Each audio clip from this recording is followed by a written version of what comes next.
testing out some uh, backlinks from Grindstone. We'll see how that goes. Hello, everyone. Welcome to another episode of SEO Fight Club. I'm just popping out the YouTube chat so I can keep track of the questions. I'll say hello there. Today we are going to go over part two of my, look over my shoulder style ecom SEO series.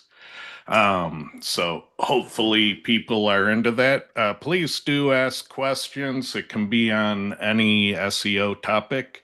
Doesn't have to be ecom, and we'll get to those at the end.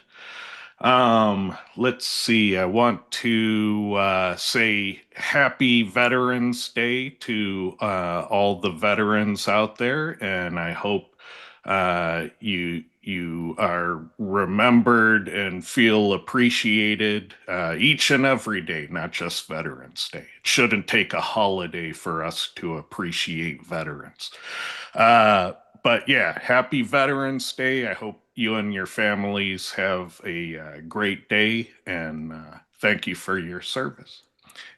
Clint is our local resident veteran. What are you doing today? Sitting on a stupid show. Ah, that's a great way to celebrate. Awesome. No, I'm working. I'm working, and then I found a lady. I'm having a commemorative blanket made out of my some of my wife's clothes because obviously, as a woman, she collected a lot of them over 32 years. So, Nice. So, having her like a jeans, their jeans, she's gonna make a blanket out of her jeans, and then we'll have another one made out of her t-shirts, and then everything else we're donating to a battered women's shelter that her and her friends used to donate stuff to. So that's what we're gonna do with the rest of our clothes. is the blanket gonna be like a quilt?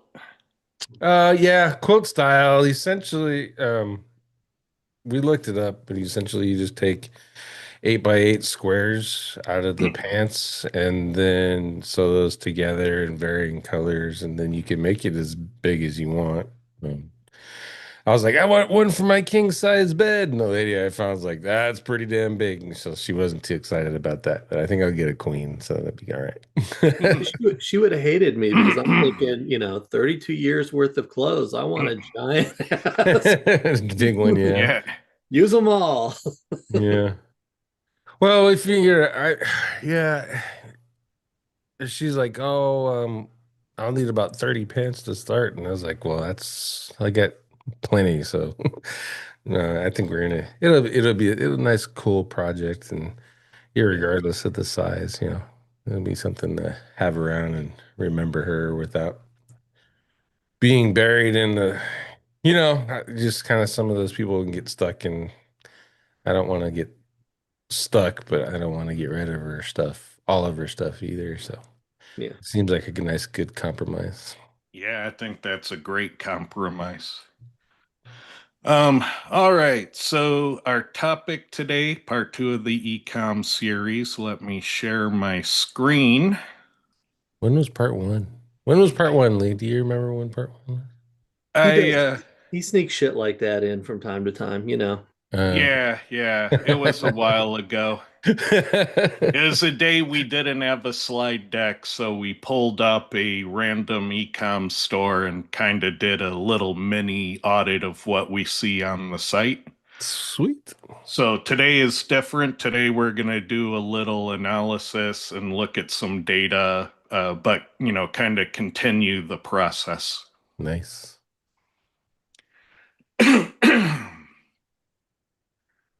All right. So, first thing I want to show you, the keyword we're working with today is unique gift ideas.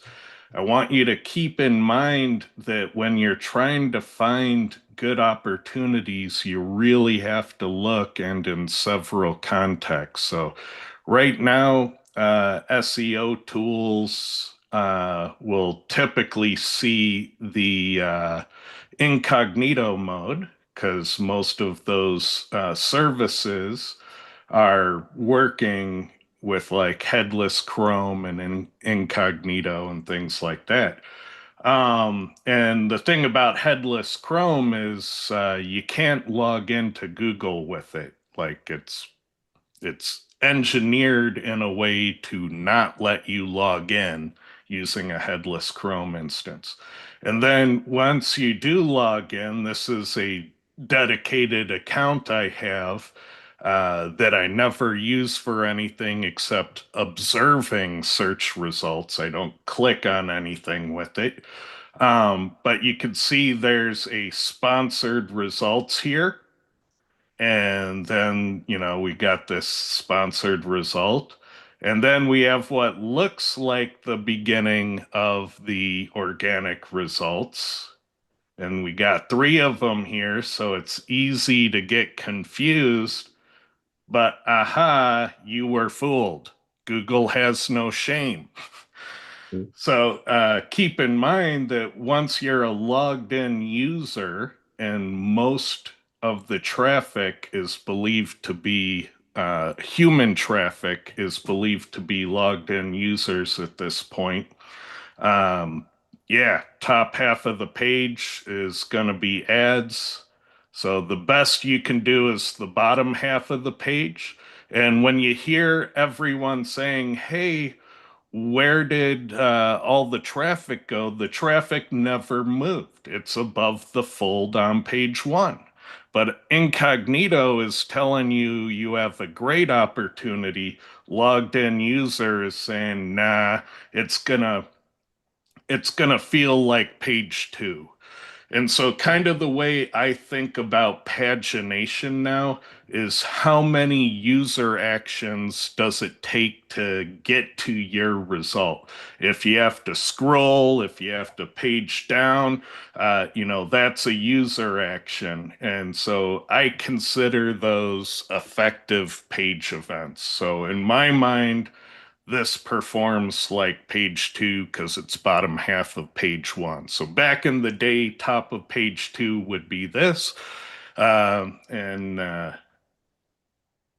we have more stuff here. And if we look at these, we have different widgets. All right. So these are not the same page outcomes at all.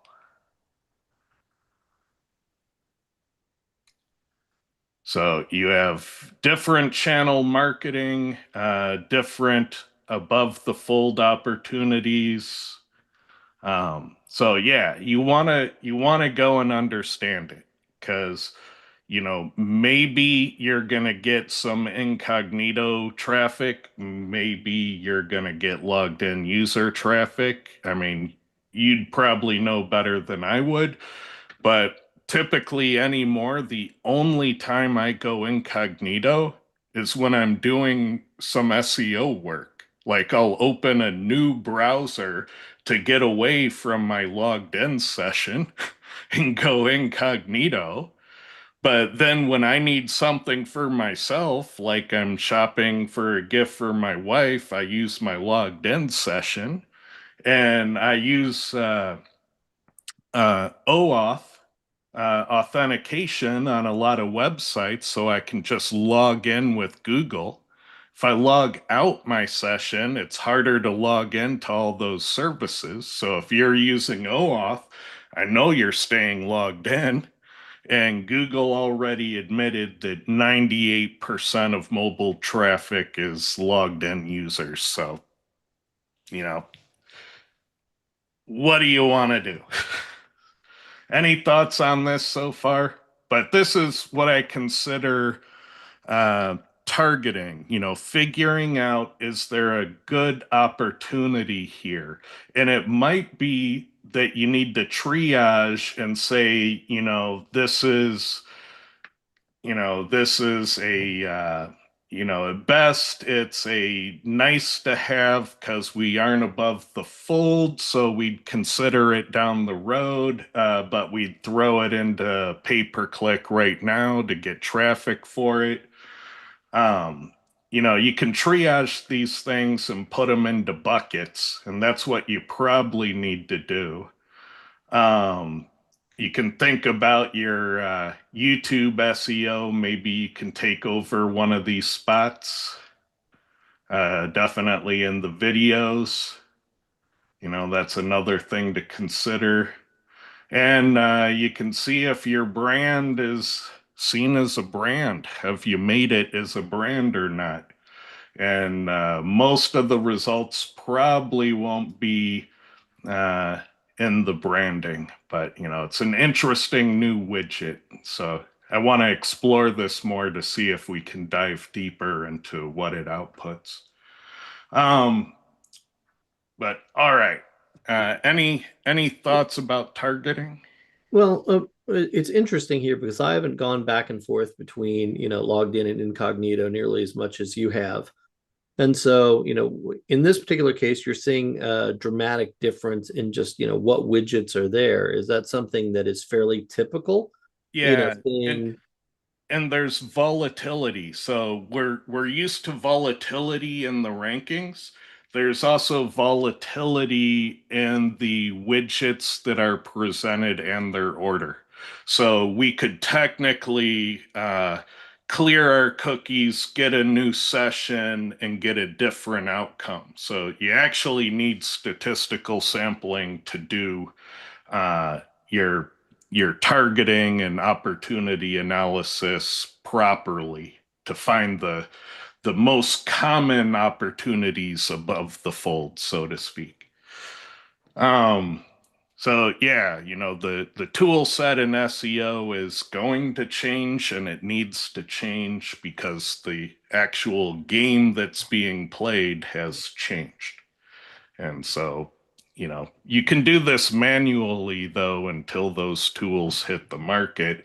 You just want to make sure that you're not making the mistake of going to uh, Search Console, finding all the keywords there that you had impressions for, and SEOing the list out of the starting gate, not even knowing if there are organic results, on page one, because there are some keywords where it's all other things, and you're going to actually have to paginate at the bottom to get to organic. And even if you won that keyword, you'll never get traffic from it.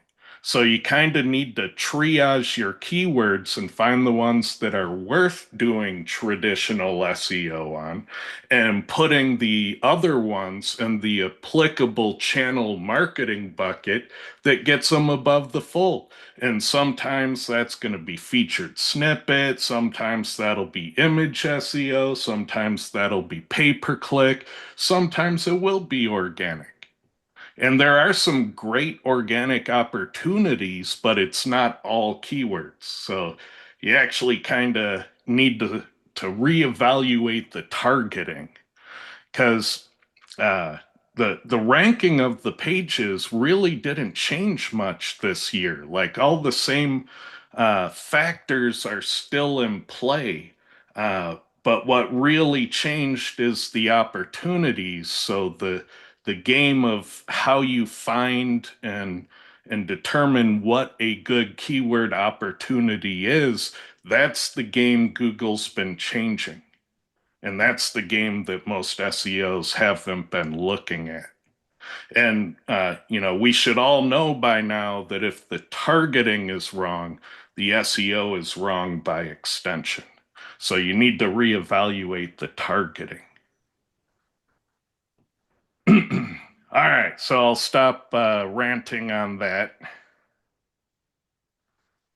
And we'll get to a little bit of data here. So this is not my client. This was a website chosen at random for doing this. So if you are out there and you're mad at me and you want to attack me, this isn't my client. It won't hurt me. It'll hurt a stranger. So if you want to hurt me, go for SEO Tool Lab. These are just innocent people that we're talking about. All right. So this is a Cora report. Most SEOs in the industry have never seen one of these. Most SEOs on my YouTube channel probably have. And so this is a report that is done for a keyword. Here it is unique gift ideas. And we specifically want advice for this URL. Row 2 has the variations. Historically, these are the words that Google is making bold in search. Uh, as of late, it can be that, but sometimes Google doesn't give you that. They'll give you a mixture of full sentences and bolded terms. So if there's ever too few variations, we supplement it with a clever prompt that emulates Google's bolded keywords. So sometimes it's all from Google, sometimes it's from mostly Google and some AI, and horrible examples that I don't see all too often, it'll go all AI on it to give you something usable. But just know there is some error because Google has been changing how the bolded terms in search works. And so that's another change they did this year. So the web page that we're looking at is, it's on page 5 of Google's pagination pages. So I'm looking at results 1 through 10 as the competition. Because I just want to get a good idea of what we can do to, break into page 1. And so the first thing I want to say to everyone is people get overwhelmed with Cora data, but really you should be spending, probably 95% of your time in the roadmap, unless you've gotten Lee's training where he shows you another way to play the game. But if you haven't had Lee's training, my recommendation is you largely focus on phase 1 to phase 4, because those phases are designed to teach you how to get unstuck when your SEO stops working. So if you've ever had that experience where somebody came to you and said, yeah, we used to have an SEO, it was going great for a while, then it all stopped working, so we had to let them go. And now I'm here talking to you that most common problem in agency SEO. Phases 3 and 4 are designed to get you unstuck. And if you really want to master that, I recommend you get some training set up with me. But that's why I want you to spend so much time here. And we're going to look at phases 1 through 4. The first thing I like to do is I like to find what I consider the primary suspects. So I'll go over here and I'll start my suspects list. And let's see. Right off the bat, all right, it screams at me. And when you're using any tools that give you data like this about a page, exact matches, it leaps off the page at me. People are afraid to use their keyword. And if we look down here, it gets to be a bigger deficit. And I've seen that be the large part of the issue. So it might be the case that you solve this one factor and your ranking moves quickly. So up here in the suspects, we have exact matches. And that's probably the one I do first, minimum viable SEO. If I can fix one factor and see the website move, that's a great one to do first. All right. Next, I see a lot of variations and headings. So typically, I want to see nearly all of those fixed. When people say, Ted, I did Cora and it didn't work, and they give me their report, and I see that they have 35 factors involving headings with massive deficits. I'm like, you haven't done it. You skipped it. And so we would want to see, it doesn't have to be all of it, but we would want to see a good portion of the headings things fixed. So I'm going to say relevancy in headings. And I'm picking my words carefully here. And I'm saying relevancy because it's kind of a TF IDF thing at this point. We're talking about variations, which are exact matches and synonyms and very similar keywords. And you would typically find if you only did that, you would kind of compete well in a situation where you're trying to rank for a song name. And because you said the song name the most, you rank better than people who said it less. And so that's kind of a relevancy game. That's a TF IDF game. And it's kind of the fundamental core of how search works. But then there's another culprit in here. Hold on, Cowboy. I'm gonna throw a couple of questions at you at Sure. this point because I know these are questions that you get asked. So hopefully we can, clear up a bunch of them here. Your keyword on this particular thing is unique gift ideas. That's the core report there. And I see variation gift ideas for him. So question one is, would you do unique gift ideas for him? Kind of killing two birds with one stone. And what if your page wasn't about gift ideas for him, but unique gift ideas for, Well, office workers? yeah, that's a great question because technically this, all right, this isn't my opinions of what you should do. This is just measurement data. This is how you're different from higher ranking pages in statistically important places. And so it's not that I think you should have a gift ideas for him section on the page. It's that one or more of your competitors is already doing that, and that's how they're different from you. Now, you can say, well, I'm not going to do that because my whole idea is gift ideas for women. So that's fine. Just note that they're getting some relevancy from this. So you need to compensate for the stuff you're not doing and the stuff you are doing. So you may have to make up for it in other places because the gift ideas for her could probably take those matches and help keep those numbers up. If it's not advice, why do you have add one more?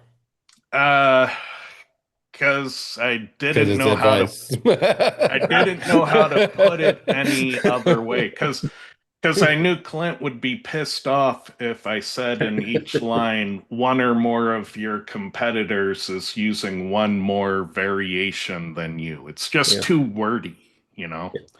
But it really isn't advice, it's a difference. Like, this isn't, I put zero thought into this. The software didn't try to say, oh, this is a great idea. It simply measured that your competitors were already doing this, and that's one way you're different in an important zone. Wouldn't it be a good time to go, oh, I have that in there. I'm not targeting gift ideas for him, but I added that variation in there. So go remove that variation. Hmm? Because those reports are driven off of the variations that you list in the software, right? I don't understand what you So if mean. gift ideas for him is right there in that variations list, Yep. Yeah, up right top, here. top, yeah. So remove gift ideas for him, and that changes the report. It won't look for gift Oh, ideas for him anymore. yeah, yeah. So in Cora, you could edit the variation list before running the report, and then it would take it out of the analysis. Which you have to do even more and more now because you have AI adding variations in there. And if anyone who looks closely can see that that prompt that you got adding variations goes full retard, and there's way too much variations in there. Yeah. Yeah, But that if you can go happen. like right there in B14, that empty little thing right there, you should almost have the empty block right there. It should say, if this applies to you, then, and then the advice would be Great there. idea. That's going on a ticket. Dad, I want to mention one thing here. Sure. Suppose Lee's example is a very practical example that what about if the page is not for him, but for her? The thing is, like if Google is, as you take the Quora report, if Google is looking for him as a major factor, then maybe even I tell you, if someone's have a website that is dedicatedly made up for her, then maybe their actual better keyword for even their own conversion goal is for her. Because what's happening in Google is everybody is searching. If they are not getting the right result, Google know they have to shuffle the ranks. So somewhere the user intent is more of him behind this keyword, because Google have the data for the user experience as well. How many people go back and check on repeat basis on the other websites. So I think if somebody have for her as a keyword, then going basically for a different keyword is advised technically, because that would have more of their conversions and goals completed for the her keyword. So That's a false here, assumption based off of the data, the variations that that Quora is creating, either by Google scraping or via AI. So you've made a false assumption based off of the variation list that Google has made, which takes us full circle all the way back to the keyword research part that Ted should be said to be doing. He said you should go look for, what was it, opportunities? What was the word you used? Unique Targeting gift zones, yes. You should be actually going and doing your keyword research that you should have been doing. What is it? What is it, Lee? I've been doing SEO before there were search engines, but that dickhead can't tell you how to do keyword research. You should have been doing all that stuff that Ted said in the first place and making your own variation list for Quora based off of what Google is actually showing you and not what AI is showing you. So if you use this report to make those changes to your website, you're probably actually going to hurt yourself. That's my opinion. Assuming, in Ted's example, that you're not targeting gift ideas for him, you're just doing gift ideas in general, or you're targeting gift ideas for women, then that variation should not even be in your report at all, because you did the keyword research that Ted told you to do in the first damn place and made your variations list proper. Yeah, and definitely when you get closer to the top of page one, that importance becomes more significant. Way more significant.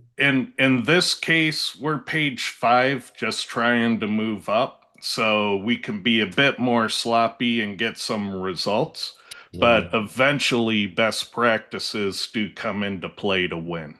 That's not minimal viable SEO then in that situation, because then you're doing this work twice.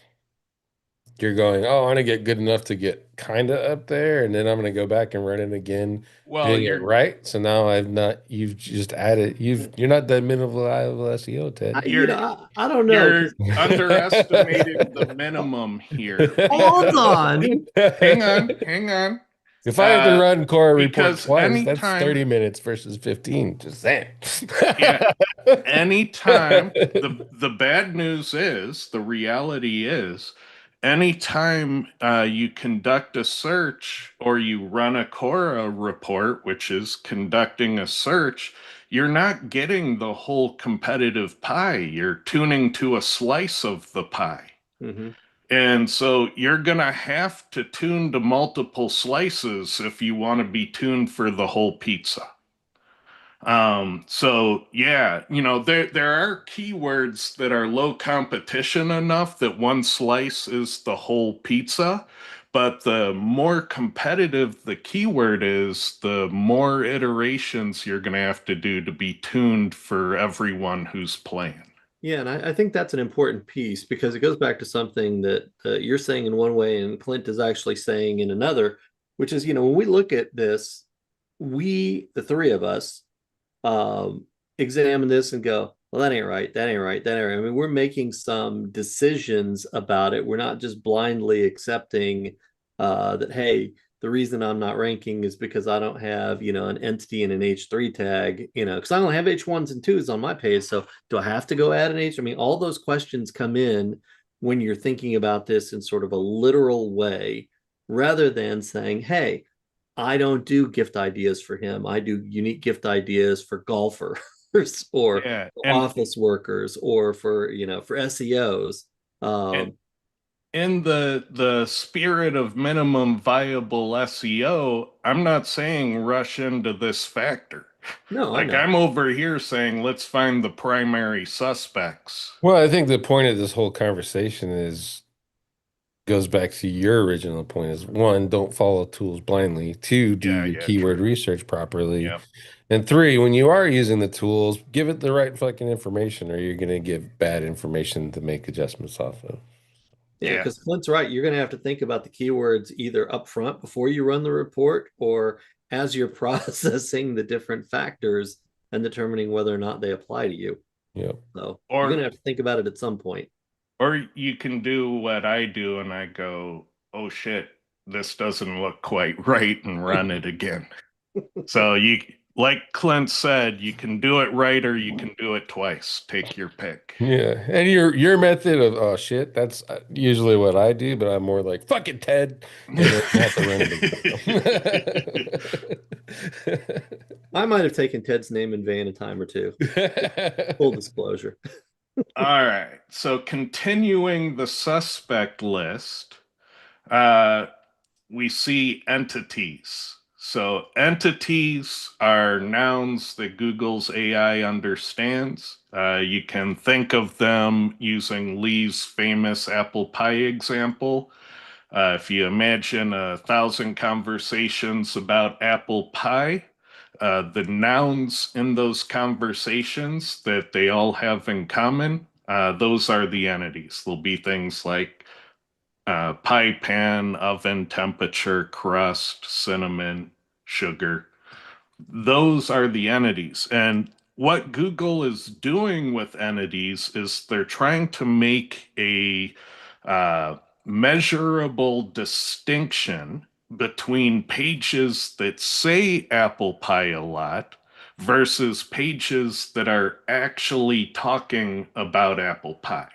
So a page that says apple pie a lot might be a song or an album or a movie or a book or something, totally white hat, and they're saying apple pie 56 times on the page. But Google's going to look for those entities to be in the right proportions to say that this is a page that is talking about apple pie. And so, if you've seen the Kyle Roof rhinoplasty plano type of play where he keyword tunes uh, lorem ipsum Latin boilerplate by putting all the right words in the right zones and the right amounts, that's a topical relevancy play. He made his page more rhinoplasty plano than all of the other pages because he knew how to play that topical relevancy game. And so that's another way to get to the top. And so when I look at this report, I'm seeing lots of entities and LSI. And in some parts of the SEO world, people will start screaming at you if you say LSI keywords. You're a charlatan, it's snake oil. How dare you? The name was co opted from another part of academia. I'm here to tell you that LSI keywords and entities are exactly the same thing. All right. We use them exactly the same way. They represent exactly the same unit of measure. They are words that co-occur on pages that rank well. It's just that entities come from knowledge graph database relationships, and LSI keywords are acquired statistically.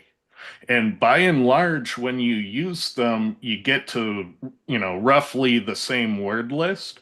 But it turns out having the authoritative list of relevant entities is the best practice. So people will even supplement with other tools entities that are on point. But you have to resist the urge to copy the whole list because the entities that are off topic will hurt you as much as the on topic ones help you. And copying the whole list is usually a net negative. So you have to be selective. And I try to tell people if you're doing a location service keyword, uh, skip the location or you're going to wreck your page. Keep in mind, you don't want to be a page about Seattle. You want to be a page about a plumber who happens to be in Seattle. There's a balance.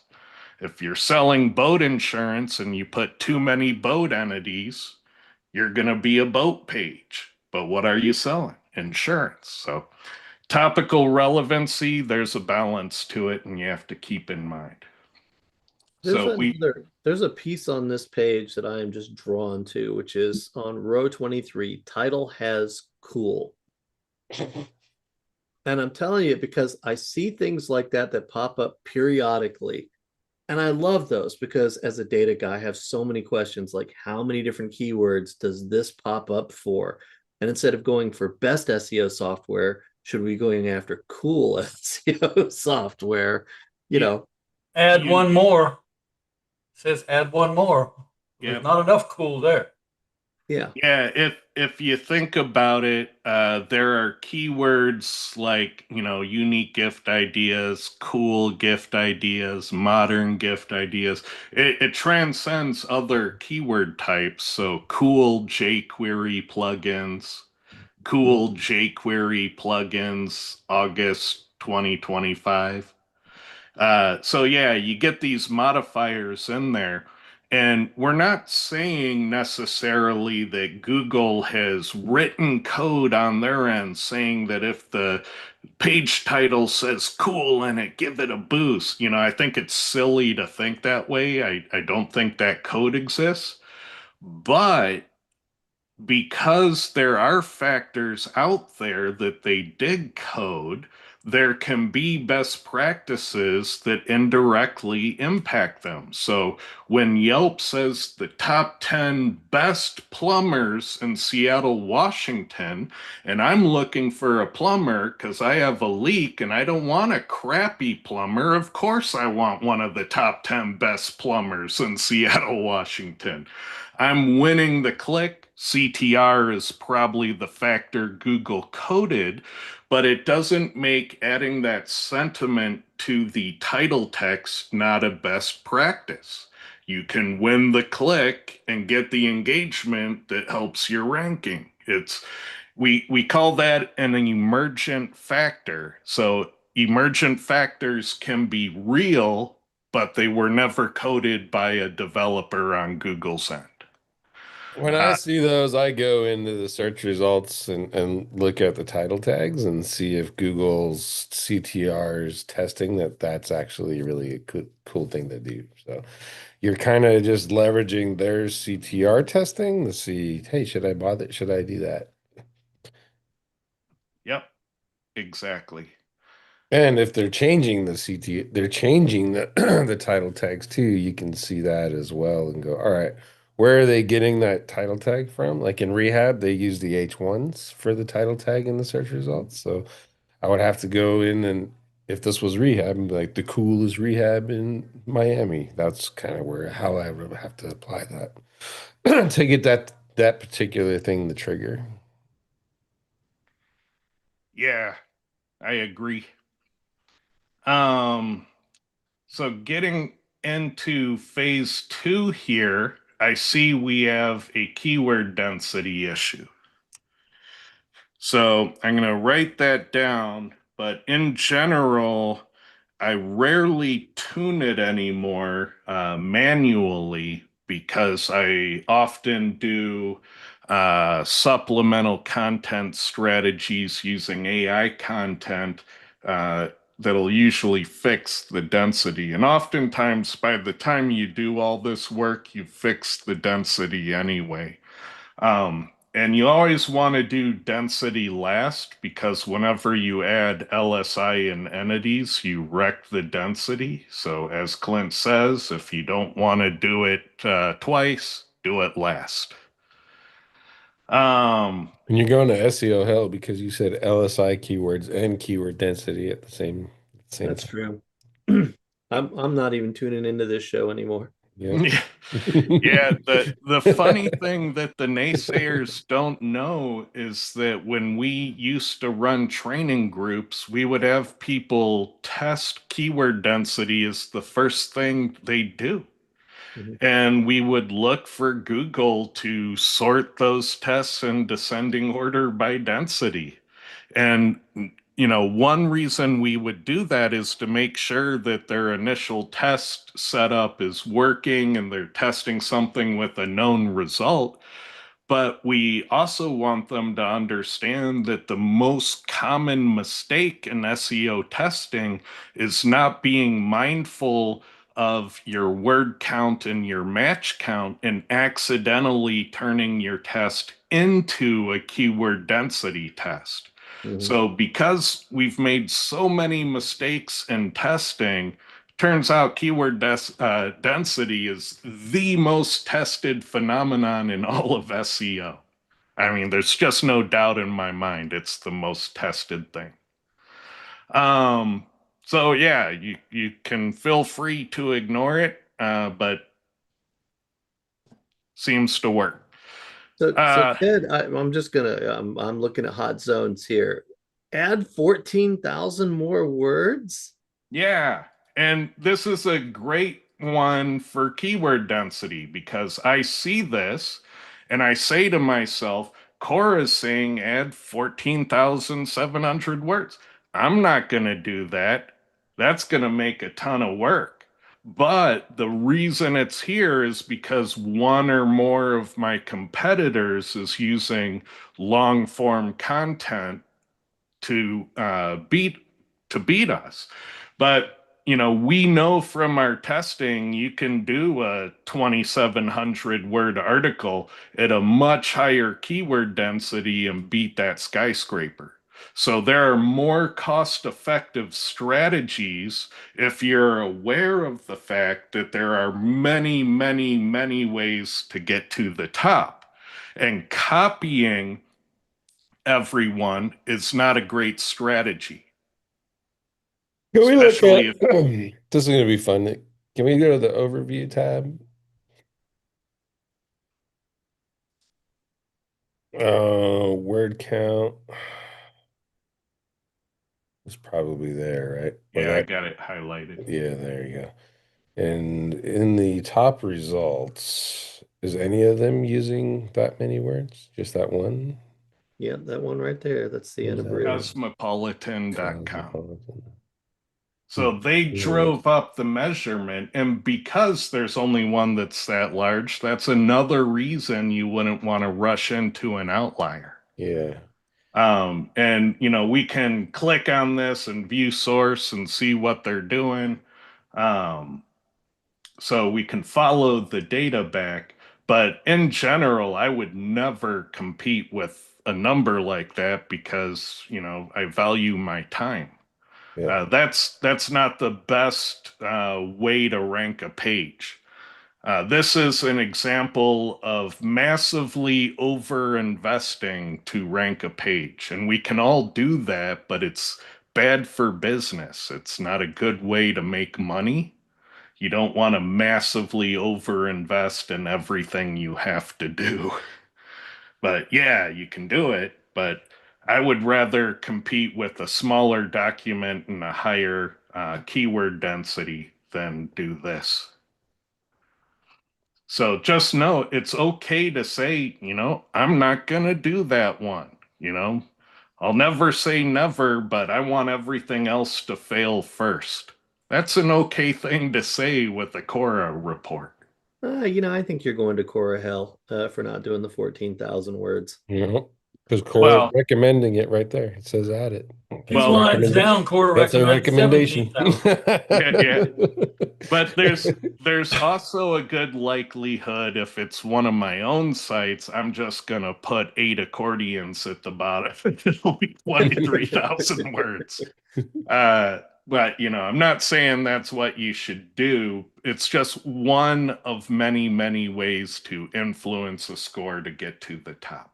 Yeah, I want to take a step back from this because this is an important piece that I think people miss out on when they're using Core or any other SEO tool, is that they blindly take the recommendation or the measurement and then they go and copy it without any fundamental understanding of how it's going to affect the SEO. So here, Ted, you've said 14,000 words. No, no, no, no, no. And looking at the stuff that's on, page one, I'm looking at somewhere between 1 and 3,000 words, is kind of the range that a lot of the people were in. So that's probably what I would do. But, it's nowhere near the 14,000. So you have to say, does this apply to me? One that, Clint loves is when you're doing stuff in local, and Cora says add, 200 more H2s. It's like, yeah, that's great if you want to be Yelp, if you want to be a directory page. But, the local businesses that are really trying to rank it, that they don't have anywhere near that many H2s. Their page structure looks entirely different. So, take all of these recommendations with a grain of salt and just, apply some logic to it. Don't just blindly follow it. And we just showed you how to do that by going to the overview pad. You looked at that factor and you visually, that's where Lee got the number he said, 1,500 to 2,000 words. He didn't just make it up. He looked at the overview, took a quick glance and was like, oh, that's the kind of the average. So versus that whop in the wood pile right there is 17,000. Like, Yeah, another way of doing that, if they can do it, why can't I? I mean, yeah, you could say Reddit's got 250 words. If they can do it, why can't I? Well, they're fucking Reddit. But Well, for the that's other ones, for the yeah, other ones, they're on and there. that's not the true content word count. That is a JavaScript API or a bot blocker showing a 403 page that had 250 words. So when you see abnormally low word counts, be skeptical. That's usually a sign of bot blocking or JavaScript rendering needing more time, things like that. Yeah, but you had several pages on there that were, in that 1 to 3,000 word count range that were on page one. So Yeah, like yeah. that's kind of the way I'd go with it. And that's kind of where your intuition would take you, do a page down in that range, with a higher keyword density and these other suspects that you're pulling up here, and you should be fine. Yeah, my shamanistic opinions are leaning closer to 3,000 words than 1,000, but really the only thing I have in for that is because I was too chicken shit to ever try to do it with 1,000 words. So I know I've done it with 3,000. I never was gutsy enough to try it with 1,000. And so, if you're at home saying, well, I've beaten skyscrapers with 1,000, plausible. I've never tried. Um, Clint, where would you have guessed on the word count spectrum? I probably would have been right there with Lee, 2,500, 3,000. I would have been done with it. One other thing, here's a random question. If I delete, can I delete that Cosmopolitan thing and have it update all the numbers in the spreadsheet? Yeah, you'd have to rerun the report, but yeah, you could do that. So effectively, well, actually, what's going on there? Let's take a closer look at that. Actually, Yeah, you'd Is have to Cosmopolitan. The reason I'm asking is because all of those other numbers are really highly inflated now Yeah, because that yeah. Cosmopolitan is there. So it's number 8. So on the roadmap, I can see our strategy was to use the top 10 results. If we uncheck number 8 as a competitor, Mhm. and probably uncheck the page one average since it's included in that as well, then we could take it out of those numbers. Given that the 17,000 or 14,000 is not the number one, that's an argument for not going for 14,000 more words. Well, I mean, Obviously it that could be factor other alone. things, but in the case of looking at this data, if you see that, you're like, all right, so obviously I don't need 342 more variations in my body tag and another 4,800 LSI keywords because my word counts are all overinflated. Mm-hmm. Yeah. So that one factor just made essentially to me all of phase two's data useless, and I need to rerun it. Yeah, you have to, well, you'll have to, manually adjust for those things, or you can do the calculations in the overview by Yeah. removing that one out. I wish we had an Excel guy that knew how to just get the number to auto update across the spreadsheet when you delete a listing. That would be awesome. You know what? The thing is, you'd have to have that macro go in and change all of the fixed things that Core outputs into the formulas and then recalculate based on you deleting something out of the overview. Yeah. That'd be a nasty undertaking. It's faster just to rerun the fucking report.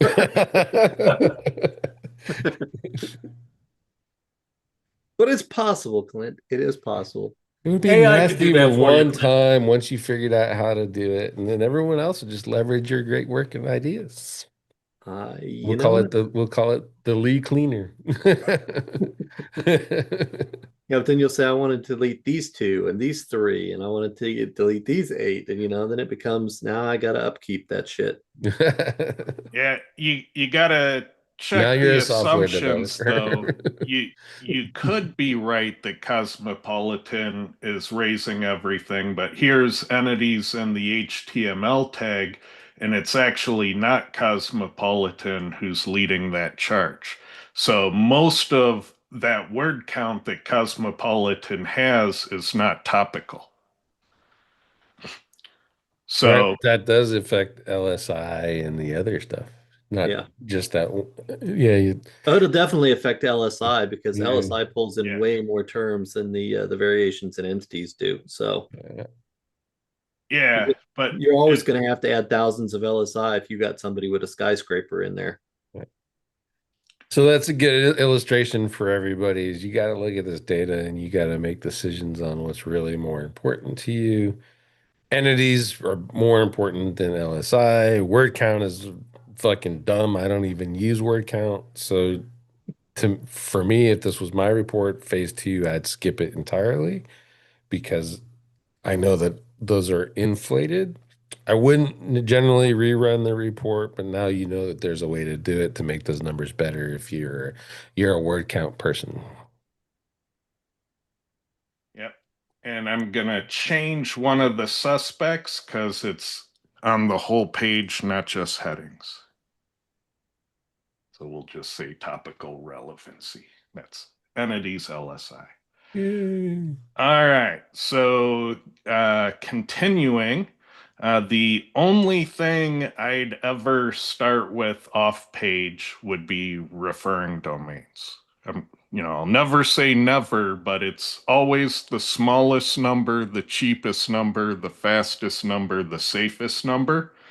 So yeah, why would you start somewhere else? And about 80% of the time, I can get the ranking I'm after just competing on referring domains and getting aggressive with on page. Now, granted, a lot of those are more, low, mid to mid keywords. I'm not going after necessarily the hardest keywords out there, but, it would be things like, Tallahassee, lawn care, something like that's in the broad 80% of things you'd be asked for. Typically, referring domains is a great place to start there. I'm going to when show we, people something with this. Go to your very last tab, your basic off page. yeah, I was heading there.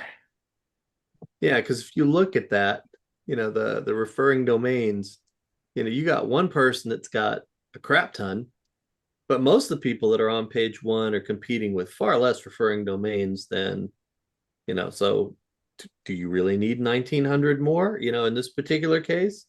I wouldn't. Probably not.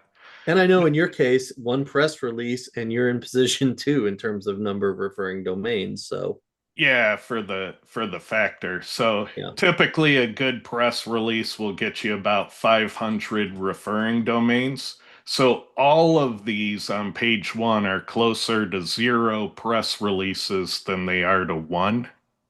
Mm. So we would probably look at, on the cheap side, we'd want 1 press release, and if we're going for the gold, you're looking at 5 over time through different providers.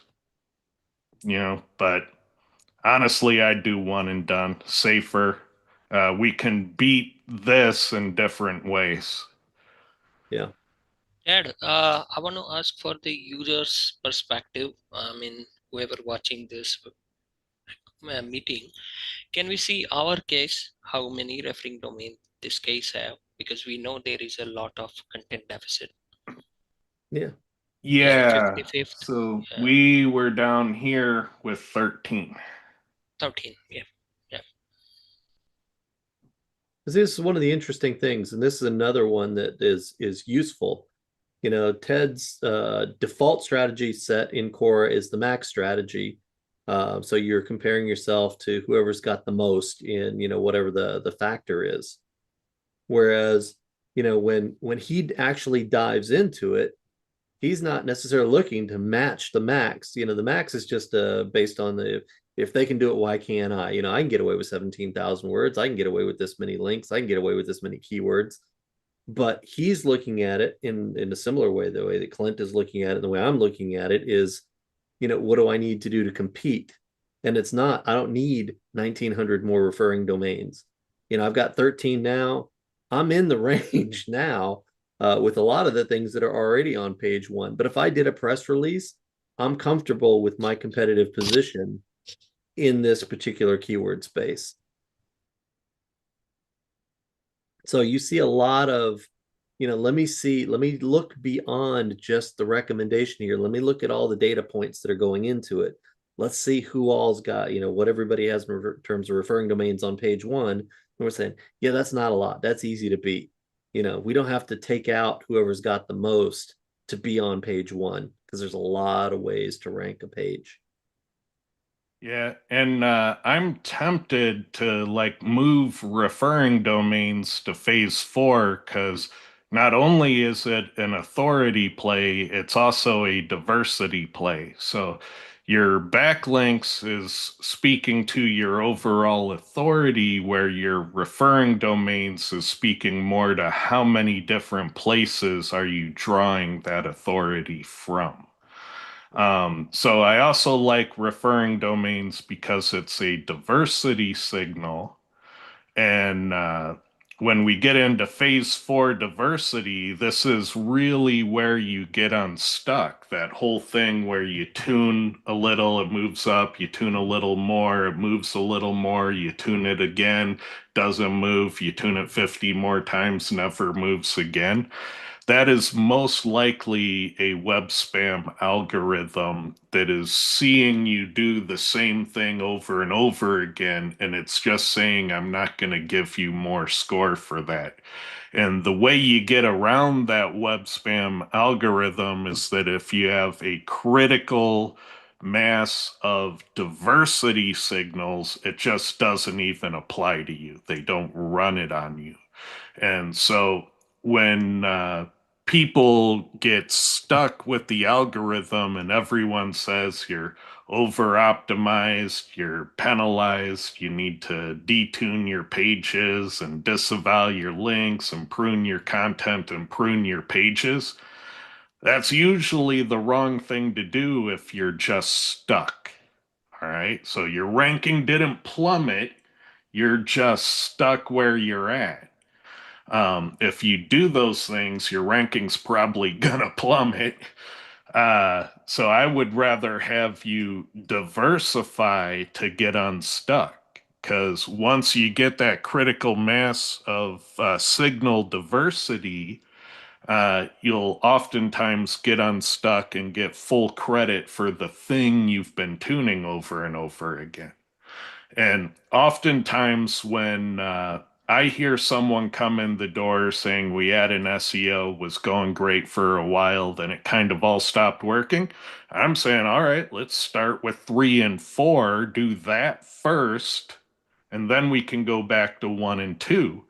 And a lot of the time, when I figure out what they've been neglecting on the diversity side, it shoots like a rocket because the last 2 weeks of that SEO that got fired, he threw everything at the wall and didn't get credit for it. So if I get credit for it, boom. So yeah, don't do the destructive solutions first. Think about what levers you've been neglecting. And I know that's hard, but that's why there are tools to help you kind of see what you're missing. So look for what you're neglecting before you delete half the page. All right. So variations. To diversify variations, we're simply looking for the ones we're not using, and we're going to try to use them once anywhere on the page. If they're awkward, throw them in an image alt. It's not about having the most. We don't want 77 Pikachu cards. We want one of every card in the collection. What's interesting is the tip that I give to people, and it may be different than the way you do it. Most of these zeros, nobody on page 1 is using them either. So I tend to ignore those rather than incorporate them.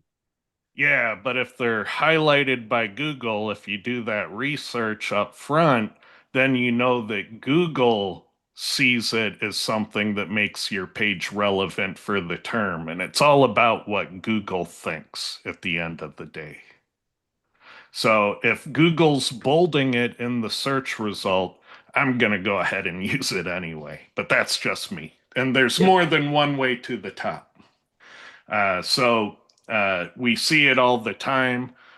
Clint says use schema. It's very important to do it right. JP says I rank stuff to number 1 without schema all the time. They're both right. There's more than one way to the top.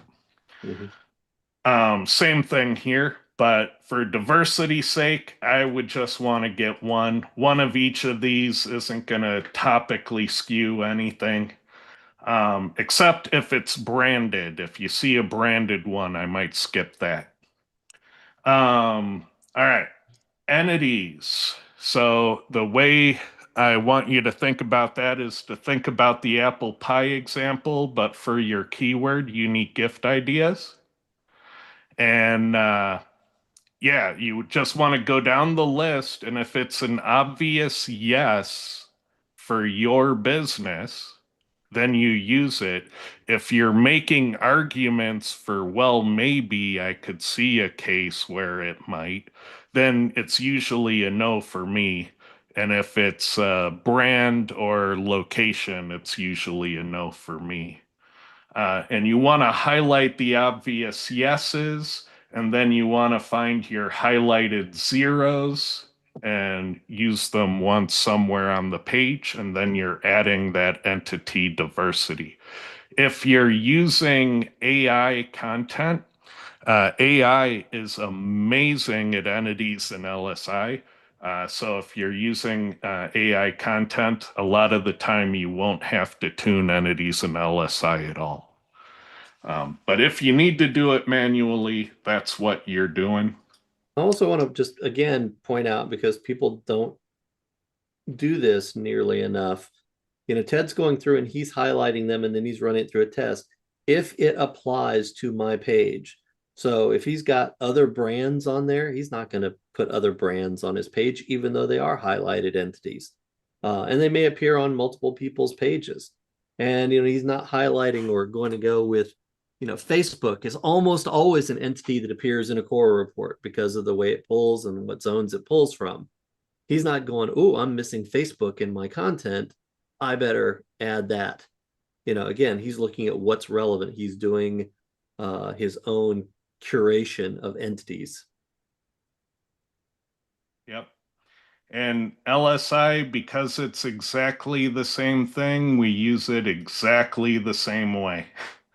So you find the obvious yeses, highlight the rows, process the whole list, find your highlighted zeros, use them somewhere on the page. Then let's see, we'd want to talk about shared data here. And so factors you're not using, because Cora is sending anonymously data about how the factors were trending, it doesn't send keywords or URLs. That's private information that's only in your reports on your system. But how these factors performed versus rank position is sent back. We know how these factors perform across a large number of keywords. And so we would want you to find the red zeros and turn them into ones. And Jesus, about a year ago, I did an example in the group where I knocked out 68 of these in an hour because you don't have to do the hard ones. You can cherry pick the list for the easy ones, and it appears to work about the same. And so that's what I'd recommend is making sure you diversify your on-page signals when you need to. And in the roadmap, we can see that we do have some diversity issues that we would want to resolve. So we'll say factor diversity here. All right. So now we have a list of culprits, and let's highlight the super easy ones to do as green. All right. And let's say the difficult ones to do.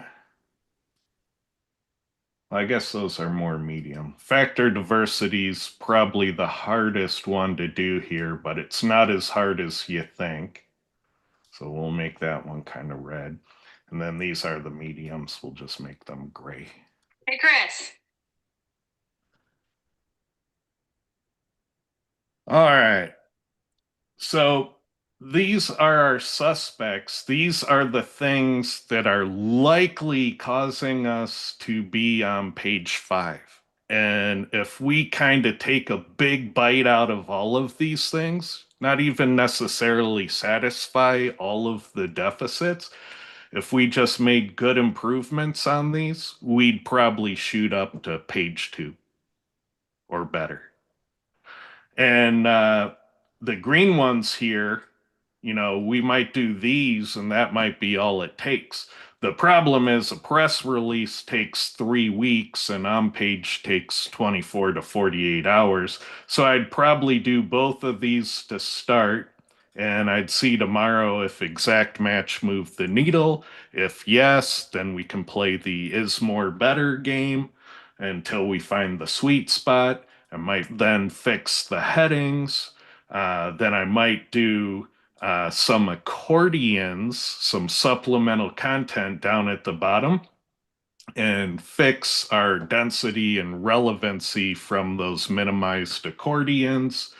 And then finally, I'll go back through the list and put one of the factors I'm not using. And then, I would imagine that on a site that's ranked on page 5, that addressing these things at least partially would move the needle noticeably. I don't think it's a real stretch of the imagination. We found some really good culprits that hold a lot of people back. And so that's kind of how I'd look at it for now is, we'd explain to the client we need to do things in these areas. I'm not getting all bent out of shape about exactly this one. But there's a general pattern here where it looks like these things are the things we want to go after. And, maybe if one or two of them are way out of whack, we'd rerun the report. We'd exclude a website. We'd tune the variations. We'd change the deficit strategy. Those are things we can do to fine tune to really hone in what we're looking at. But, for a wild ass guess, going from page 5 to better, this will probably hit the mark. What do you think, Lee? I agree with you.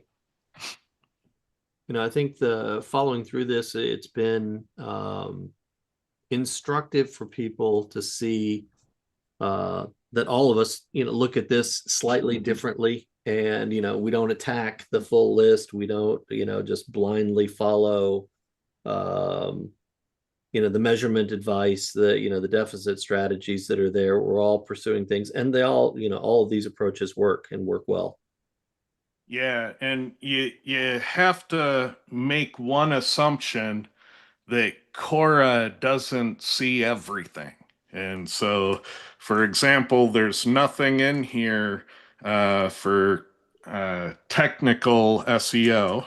So if there are issues there, you got to go manually find them.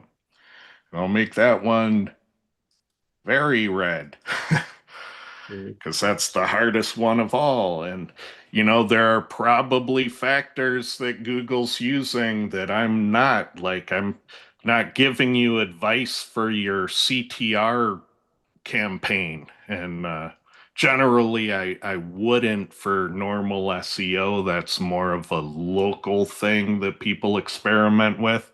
But there are things out there that Cora is not measuring that might very well work. So if you're tuning every single factor, but you're not looking at the suspects and the limit of the tool, you might be missing the actual problem. So just know that all tools have limits, all tools break. All right, let's go to some questions. Not a lot here. Let's see. Clint keeps cutting off. Don't know if it's just me. I didn't hear that. Yeah, he was fine. He was fine for me. I'd noted that down below. So Just you. Yeah, just you. yeah. Clint's been doing SEO since before they invented the wheel. Let's see. Lee, you want to tell people where your training is at and when it'll start again? Yeah, it's Tested SEO Training. You can go to testedseotraining.com and look at it. We don't have the new dates updated, but it will be in February. It'll be the next cohort. And it's not something for everybody. You have to pass an interview and, make sure that it's actually right for you. You can't just buy it. You have to go through a Lee interview to even get to the buying it part. And I would recommend that you kind of learn the basics in Cora because it's probably difficult to learn Cora and take the training simultaneously. I know people do it, but it might not be the best thing to attempt every time for everyone. So, food for thought. Maybe master phases 1 through 4, then have a conversation with Lee. What do you think about that? Yeah, I mean, I think it's not so much whether they use Cora yet or not. It's whether they understand how to use Cora, because you can use other tools that are similar. And, if I listen to you, or so how do you use this tool? How do you use that tool? And, they're mechanistic, they're a little bit lower down on their SEO development. And that means it's less likely that the training will be right for them. Yep. One of the All great right. things about the training is kind of like the call today. You get to hear how a lot of different SEOs attack the same problem, and all of them can rank. But you'll get, here's what I do and why. Here's what I do and why. Like, Clint loves schema. He uses schema a lot. I use schema a little. Doesn't mean that he's wrong and I'm right, or vice versa. It's just, it's preferences. Honey loves images. You love supplemental content. Always in meeting the math. So in the next one of the series, which I don't know when it'll be whenever we don't have a topic prepared.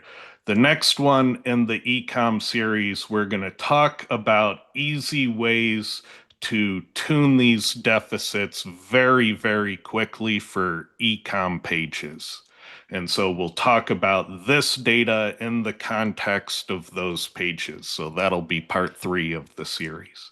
is that the part where you tell people to take that Cosmopolitan page and throw it through Spin Rewriter and then throw it on their page? Yeah, and to get out an RSS scraper.